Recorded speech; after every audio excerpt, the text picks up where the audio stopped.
Hey guys, so quick video for you. If your Asus laptop charger is not working, the first thing is that what kind of charger it uses. If it uses USB-C, you can try different USB-C charger, like different outlet, different USB-C charger to see if it's going to work out.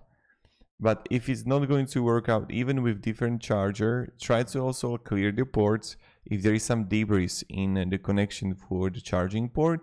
And if you charge using USB-C, try different USB-C charger. So that's the primary thing. And if not, then you have to probably acquire.